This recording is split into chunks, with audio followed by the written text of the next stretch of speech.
ಇವತ್ತು ಜಿಮ್ ಜಿಹಾದ್ ಜೊತೆಗೆ ಮತ್ತೊಂದು ಅತ್ಯಂತ ಅಪಾಯಕಾರಿಯಾದಂತಹ ಒಂದು ಜಿಹಾದ್ ನಡೀತಾ ಇದೆ. ಅದುವೇ ಕಾರ್ಪೊರೇಟ್ ಜಿಹಾದ್. ಪ್ರತಿಷ್ಠಿತ IT ಕಂಪನಿಗಳಲ್ಲಿ ಕೆಲಸ ಮಾಡುವಂತಹ ಹಿಂದೂ ಮಹಿಳೆಯರನ್ನ ಟಾರ್ಗೆಟ್ ಮಾಡಿ ವರ್ಕ್ ಪ್ಲೇಸ್ ಅನ್ನ ದುರುಪಯೋಗ ಮಾಡಿಕೊಂಡು ಅವರನ್ನ ಇಸ್ಲಾಮಿಗೆ ಮತಾಂತರ ಮಾಡುವಂತಹ ಕಾರ್ಪೊರೇಟ್ ಜಿಹಾದ್ ಆಗಿದೆ. ವಾಟ್ಸ್ಆಪ್ ಗ್ರೂಪ್ ಅನ್ನ ಮಾಡಿ ಅಲ್ಲಿ ಹಿಂದೂ ಮಹಿಳೆಯರನ್ನ ಆಡ್ ಮಾಡಿ ಅಲ್ಲಿ ಹಿಂದೂ ಧರ್ಮದ ವಿರುದ್ಧವಾಗಿ ಅಲ್ಲಿ ಅನೇಕ ಮೆಸೇಜ್ ಗಳನ್ನ ಹಾಕ್ತಾರೆ.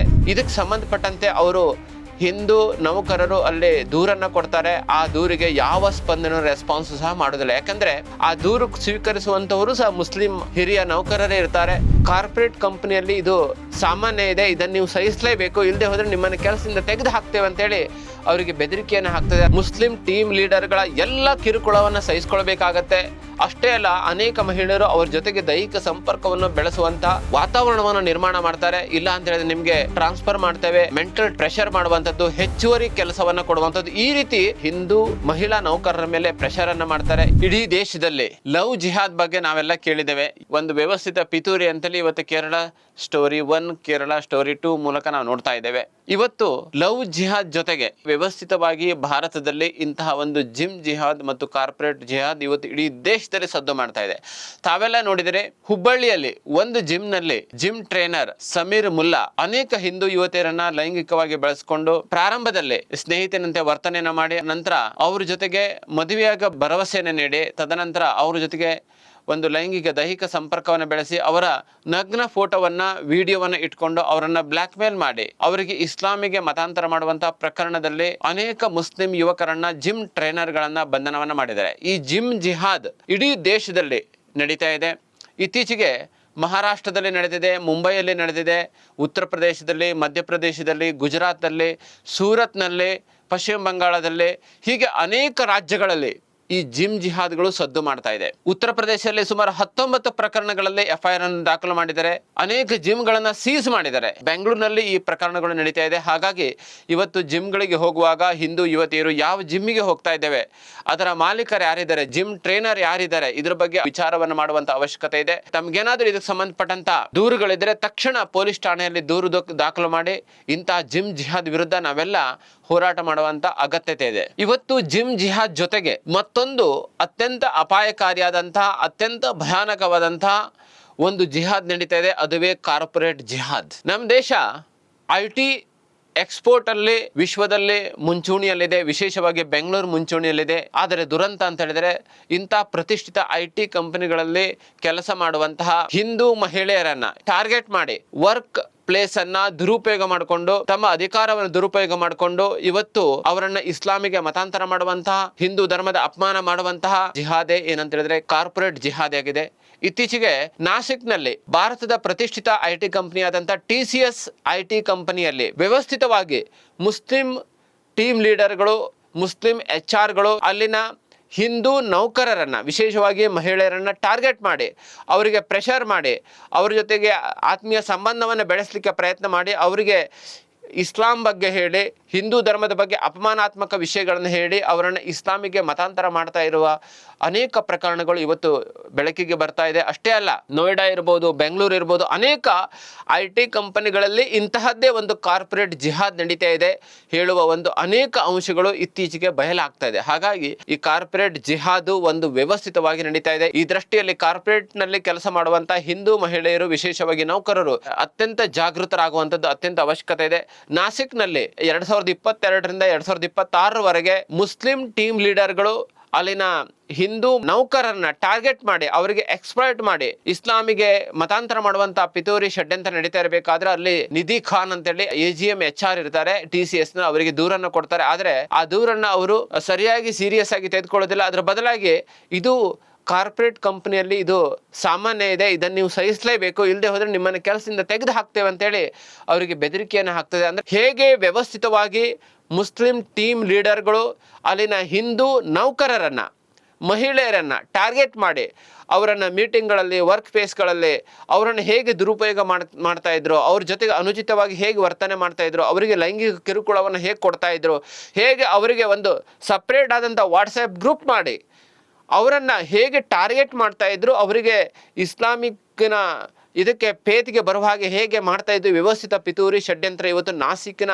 ಆ ಒಂದು FIR ಇಂದ ಗಮನಕ್ಕೆ ಬರ್ತಾ ಇದೆ. ಈ ಒಂದು ಪ್ರಕರಣದಲ್ಲಿ ಶಾರುಖ್ ಕುರೇಶಿ ಅಂತೇಳಿ ಟೀಮ್ ಲೀಡರ್ ಅನ್ನ ಬಂಧನ ಮಾಡಿದರೆ, ರಜಾ ಮೆಮನ್ ಅಂತೇಳಿ ಅವನನ್ನು ಬಂಧನ ಮಾಡಿದರೆ, ಆಸಿಫ್ ಅನ್ಸಾರಿ, ತೌಸಿಫ್, ಅದೇ ರೀತಿ ಸಫಾ ಶೇಖ್, ಆಸಿಫ್ ಶೇಖ್ ಅಂತೇಳಿ, ಅದೇ ರೀತಿ ನಿಧಿ ಖಾನ್, ಹೀಗೆ ಸುಮಾರು 7 ಅದರಲ್ಲಿ 2 ಮುಸ್ಲಿಂ ಮಹಿಳೆಯರನ್ನು ನೌಕರರನ್ನ ಬಂಧನ ಮಾಡಿದ್ದಾರೆ.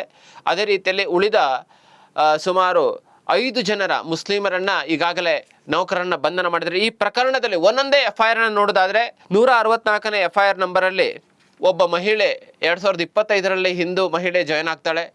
ಅವಳಿಗೆ ಪ್ರಾರಂಭದಲ್ಲಿ ಆ ಒಂದು ವರ್ಕ್ ಪ್ಲೇಸಲ್ಲಿ ಕೆಲಸ ಮಾಡಬೇಕಾದ್ರೆ ವಿಶೇಷವಾಗಿ ಅಲ್ಲಿನ ಕುರೇಶಿ ಅವಳಿಗೆ ಟಾರ್ಚರ್ ಅನ್ನ ಮಾಡ್ತಾರೆ. ಟಾರ್ಚರ್ ಮಾಡಬೇಕಾದ್ರೆ ತನ್ನ ಒಂದು ಚೇಂಬರ್ಗೆ ಕರೆಸ್ಕೊಂಡು ಆಕೆಯ ಕೆಲಸದ ನೆಪದಲ್ಲಿ ಆಕೆಯ ಜೊತೆಗೆ ವೈಯಕ್ತಿಕವಾಗಿ ಮಾತನಾಡುವಂಥ, ಆಕೆ ಫೆಮಿಲಿ ಬಗ್ಗೆ ಕೇಳುವಂಥದ್ದು, ನಿನಗೆ ಮಕ್ಕಳಿಲ್ಲ, ನಿನಗೆ ಮಕ್ಕಳಾಗಬೇಕಂತ ಹೇಳಿದ್ರೆ ನೀನು ಅಜ್ಮೀರ್ ದರ್ಗಾ ಮೌಲಿಯನ್ನು ಭೇಟಿ ಮಾಡು, ಹೀಗೆ ಆಕೆಗೆ ಪ್ರೆಷರೈಸ್ ಅನ್ನ ಮಾಡ್ತಾಳೆ. ಹೀಗೆ ಅಲ್ಲಿನ ಮುಸ್ಲಿಂ ನೌಕರರು ಆಕೆಗೆ ಟಾರ್ಚರ್ ಅನ್ನು ಕೊಡ್ಲಿಕ್ಕೆ ಪ್ರಯತ್ನವನ್ನ ಮಾಡ್ತಾರೆ. ಅನವಶ್ಯಕವಾಗಿ ಟ್ರೈನಿಂಗ್ ಸಮಯದಲ್ಲಿ ಹಿಂದೂ ಮಹಿಳೆಯರ ಜೊತೆಗೆ ನೌಕರರ ಜೊತೆಗೆ ಕುತ್ಕೊಳ್ಳುವಂಥದ್ದು, ಅವ್ರ ಜೊತೆಗೆ ಅನುಚಿತವಾಗಿ ವರ್ತನೆಯನ್ನು ಮಾಡುವಂಥದ್ದು, ಅವರ ಬಗ್ಗೆ ನೆಗೆಟಿವ್ ಕಮೆಂಟ್ ಮಾಡುವಂಥ ಪ್ರಯತ್ನವನ್ನು ಮಾಡ್ತಾರೆ. ಇದಕ್ಕೆ ಸಂಬಂಧಪಟ್ಟಂತೆ ಅವರು ಹಿಂದೂ ನೌಕರರು ಅಲ್ಲಿ ದೂರನ್ನು ಕೊಡ್ತಾರೆ. ಆ ದೂರಿಗೆ ಯಾವ ಸ್ಪಂದನ ರೆಸ್ಪಾನ್ಸ್ ಸಹ ಮಾಡೋದಿಲ್ಲ. ಯಾಕಂದರೆ ಆ ದೂರು ಸ್ವೀಕರಿಸುವಂಥವರು ಸಹ ಮುಸ್ಲಿಂ ಹಿರಿಯ ನೌಕರರೇ ಇರ್ತಾರೆ. ಅವರು ಸಹ ಈ ಒಂದು ಕಾರ್ಪೊರೇಟ್ ಜಿಹಾದ್ನಲ್ಲಿ ಒಂದು ಭಾಗ ಆಗಿರ್ತಾರೆ. ಹಾಗಾಗಿ ಅವರು ಇದಕ್ಕೆ ಯಾವ ಸ್ಪಂದನೆಯನ್ನು ಮಾಡೋದಿಲ್ಲ. ಅಷ್ಟೇ ಅಲ್ಲ, ಇದಕ್ಕೋಸ್ಕರ ಒಂದು ವಾಟ್ಸಪ್ ಗ್ರೂಪ್ ಅನ್ನು ಮಾಡಿ ಅಲ್ಲಿ ಹಿಂದೂ ಮಹಿಳೆಯರನ್ನ ಆ್ಯಡ್ ಮಾಡಿ ಅಲ್ಲಿ ಹಿಂದೂ ಧರ್ಮದ ವಿರುದ್ಧವಾಗಿ ಅಲ್ಲಿ ಅನೇಕ ಮೆಸೇಜ್ಗಳನ್ನು ಹಾಕ್ತಾರೆ. ಅಷ್ಟೇ ಅಲ್ಲದೆ ಹಿಂದೂ ಮಹಿಳೆಯರು ಉದಾಹರಣೆಗೆ ಆ FIRಗಳಲ್ಲಿ ಹೇಳ್ತಾರೆ, ದೀಪಾವಳಿ ದಿನ, ಯುಗಾದಿ ದಿನ ಅವರು ಸೀರೆಯನ್ನು ಧರಿಸ್ಕೊಂಡು ಬಂದ್ರೆ, ಸೀರೆಯನ್ನು ಧರಿಸಿದ್ರೆ ರೇಫ್ ಆಗತ್ತೆ, ಅದ್ರ ಬದಲಾಗಿ ನೀವು ಬುರ್ಕಾವನ್ನು ಧರಿಸಬೇಕು, ಹಿಜಾಬನ್ನು ಧರಿಸಬೇಕು, ಹಿಜಾಬ್ ಬುರ್ಕಾವನ್ನು ಧರಿಸಿದರೆ ರೇಪ್ ಆಗೋದಿಲ್ಲ ಅಂತೇಳಿ ಹಿಂದೂ ಮಹಿಳೆಗೆ ಆ ರೀತಿ ಹೇಳಿಕೆಯನ್ನು ಕೊಡುವಂಥ, ಅವರನ್ನು ಕಮೆಂಟ್ ಮಾಡುವಂಥ, ಅವರ ಪರ್ಸ್ನಲ್ ಲೈಫ್ ಬಗ್ಗೆ ಕಮೆಂಟ್ ಮಾಡುವಂಥ ಪ್ರಯತ್ನವೂ ಸಹ ಆ FIRಲ್ಲಿ ದಾಖಲಾಗುತ್ತೆ. ಅಷ್ಟೇ ಅಲ್ಲ, ಇತ್ತೀಚೆಗೆ ಒಂದು ಮಹಿಳೆ ನಾಸಿಕ್ TCS ಕಂಪ್ನಿಯಲ್ಲಿ ಜಾಯಿನ್ ಆಗ್ತಾಳೆ. ಮದುವೆಯಾಗಿ 2 ತಿಂಗಳಲ್ಲಿ ಆಕೆ ಜಾಯಿನ್ ಆಗ್ತಾಳೆ. ಆಗ ಒಬ್ಬ ಮುಸ್ಲಿಂ ಟೀಮ್ ಲೀಡರ್ ಆಕೆ ಕಮೆಂಟ್ ಅನ್ನ ಮಾಡ್ತಾನೆ, ನಿನ್ನ ಗಂಡ ನಿನ್ನನ್ನು ಪ್ರೀತಿ ಮಾಡೋದಿಲ್ಲ, ನಾನ್ ನಿನ್ನನ್ನು ಪ್ರೀತಿ ಮಾಡ್ತೇನೆ, ನೀನ್ ನನ್ನನ್ನ ಮದುವೆ ಆಗು. ಅಷ್ಟೇ ಅಲ್ಲ, ನಿನ್ನ ದೈಹಿಕ ಆಸಕ್ತಿಯನ್ನ ನಾನು ಪೂರೈಕೆ ಮಾಡ್ತೇನೆ, ನೀನು ಬಾಯ್ ಫ್ರೆಂಡ್ ಅನ್ನ ಇಟ್ಕೋ. ಈ ರೀತಿಯಾಗಿ ಆಕೆಗೆ ಇಷ್ಟು ಟಾರ್ಚರ್ ಅನ್ನ ಮಾಡ್ತಾರೆ. ಅಷ್ಟೇ ಅಲ್ಲ, ಅದಕ್ಕೆ ಕಂಪ್ಲೇಂಟ್ ಅನ್ನ ಕೊಟ್ರೆ ಆ ಕಂಪ್ಲೇಂಟ್ ಬಗ್ಗೆ ಏನೂ ಆಗದಂತೆ ಆ ರೀತಿ ವ್ಯವಸ್ಥಿತವಾಗಿ ಆ ಒಂದು ವರ್ಕ್ ಪ್ಲೇಸ್ ಅಲ್ಲಿ ಮಹಿಳಾ ನೌಕರರು ಯಾವ ದೂರನ್ನು ಕೊಟ್ಟರು ಆ ದೂರಿಗೆ ಯಾವುದೇ ಸ್ಪಂದನೆ ಇರುವುದಿಲ್ಲ. ಹಾಗಾಗಿ ಆ ಒಂದು ವರ್ಕ್ ಪ್ರೆಷರ್ ಅಲ್ಲಿ ಕೆಲಸವನ್ನ ಮಾಡಬೇಕಾಗತ್ತೆ. ಮುಸ್ಲಿಂ ಟೀಮ್ ಲೀಡರ್ಗಳ ಎಲ್ಲ ಕಿರುಕುಳವನ್ನ ಸಹಿಸಿಕೊಳ್ಬೇಕಾಗತ್ತೆ.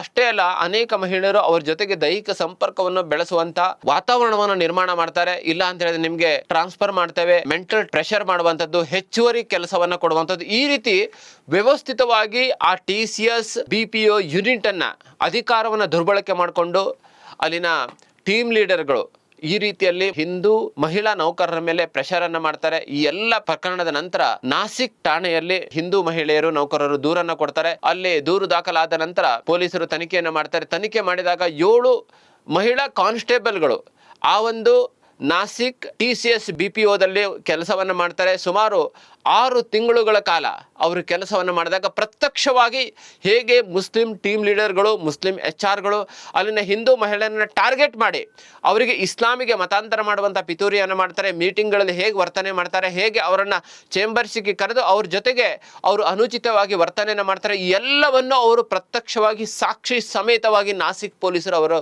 ಅವರನ್ನು ಬಂಧನವನ್ನು ಮಾಡ್ತಾರೆ. ಇವತ್ತು ಇಡೀ ದೇಶದಲ್ಲಿ ಇಂತಹ ಕಾರ್ಪೊರೇಟ್ ಜಿಹಾದ್ ನಡೀತಾ ಇದೆ ಬಂಧುಗಳೇ. ಹಾಗಾಗಿ ಹಿಂದೂ ನೌಕರರು ಕಾರ್ಪೊರೇಟ್ ಜಗತ್ತಿನಲ್ಲಿ ಕೆಲಸ ಮಾಡುವಾಗ ಇಂಥ ಅನೇಕ ಅನುಭವಗಳನ್ನ ಅನುಭವಿಸಿರಬಹುದು. ಅದಕ್ಕೆ ಸಂಬಂಧಪಟ್ಟಂತೆ ತಕ್ಷಣ ಪೊಲೀಸರಲ್ಲಿ ದೂರು ದಾಖಲಿಸಬೇಕಾಗಿದೆ. ಅಷ್ಟೇ ಅಲ್ಲ, ಇವತ್ತು ಈ ತರ ಜಿಹಾದ್ಗಳನ್ನ ಮಾಡ್ಲಿಕ್ಕಾಗೆ ಸಾವಿರಾರು ಕೋಟಿ ರೂಪಾಯಿಗಳು ಇವತ್ತು ಭಾರತದಲ್ಲಿ ಫಂಡಿಂಗ್ ಆಗ್ತದೆ. ಜಲಾಲುದ್ದೀನ್ ಅಂತೇಳಿ ಒಬ್ಬ ಮೌಲ್ಯನ್ನ ಉತ್ತರ ಪ್ರದೇಶ ಪೊಲೀಸರು 2025ರಲ್ಲಿ ಬಂಧನ ಮಾಡ್ತಾರೆ. ಅವನಿಗೆ 500 ಕೋಟಿ ರೂಪಾಯಿಗಳು ಮಿಡ್ಲ್ ಈಸ್ಟ್ ಇಂದ ಲವ್ ಜಿಹಾದ್ ಮಾಡ್ಲಿಕ್ಕಾಗೆ ಫಂಡಿಂಗ್ ಆಗ್ತಾ ಇರತ್ತೆ. ಸುಮಾರು 1,000 ಮುಸ್ಲಿಂ ಯುವಕರನ್ನ ನೇಮಕ ಮಾಡಿ ಹಿಂದೂ ಮಹಿಳೆಯರನ್ನೇ ಟಾರ್ಗೆಟ್ ಮಾಡಿ ಅವರನ್ನ ಲವ್ ಜಿಹಾದ್ ಮಾಡಿ ಇಸ್ಲಾಮಿಗೆ ಕನ್ವರ್ಟ್ ಮಾಡಿ ಈ ತರ ಒಂದು ಲವ್ ಜಿಹಾದ್ ಷಡ್ಯಂತ್ರಕ್ಕೆ ಸುಮಾರು 500 ಕೋಟಿ ರೂಪಾಯಿಗಳು ಬಳಕೆ ಆಗ್ತಾ ಇದೆ ಅಂತೇಳಿ ಇವತ್ತು ಉತ್ತರ ಪ್ರದೇಶದ ಪೊಲೀಸರು ಆ ತನಿಖೆಯಲ್ಲಿ ಬಹಿರಂಗವನ್ನು ಮಾಡಿದ್ದಾರೆ. ಈ ಎಲ್ಲ ಘಟನೆಗಳನ್ನು ನೋಡಿದಾಗ ಇವತ್ತು ದೇಶದಲ್ಲಿ ಭಾರತವನ್ನು ಇಸ್ಲಾಮೀಕರಣ ಮಾಡಲಿಕ್ಕಾಗಿ ವ್ಯವಸ್ಥಿತ ಪಿತೂರಿ, ಜಿಹಾದ್ ಇರ್ಬೋದು, ಕಾರ್ಪೊರೇಟ್ ಜಿಹಾದ್ ಇರ್ಬೋದು, ಲವ್ ಜಿಹಾದ್ ಇರ್ಬೋದು, ಫಿಲ್ಮ್ ಜಿಹಾದ್ ಇರ್ಬೋದು,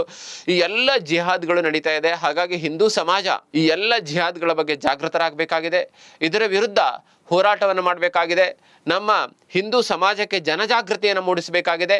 ಇದರ ವಿರುದ್ಧ ಹಿಂದೂ ಸಮಾಜ, ಹಿಂದೂ ಮಹಿಳೆಯರು ರಣರಾಗಿಣಿಗಳಾಗಿ ಝಾನ್ಸಿ ರಾಣಿ, ಕಿತ್ತೂರು ರಾಣಿ ಚೆನ್ನಮ್ಮನಂಥ ಕ್ಷಾತ್ರತೇಜವನ್ನು, ಆ ರೀತಿ ವೀರತ್ವವನ್ನು ಇಟ್ಕೊಂಡು ಧರ್ಮ ಸಂಸ್ಕಾರ ಜೊತೆಗೆ ನಾವು ಇಂಥ ಜಿಹಾದ್ಗಳ ವಿರುದ್ಧ ಹೋರಾಟವನ್ನು ಮಾಡಬೇಕಾಗಿದೆ. ಅಂದಾಗ ಮಾತ್ರ ಇಂಥ ಕಾರ್ಪೊರೇಟ್ ಜಿಹಾದವನ್ನು ಯಶಸ್ವಿಯಾಗಿ ನಾವು ಮೆಟ್ಟಿ ನಿಲ್ಲಲಿಕ್ಕೆ ಸಾಧ್ಯ ಇದೆ.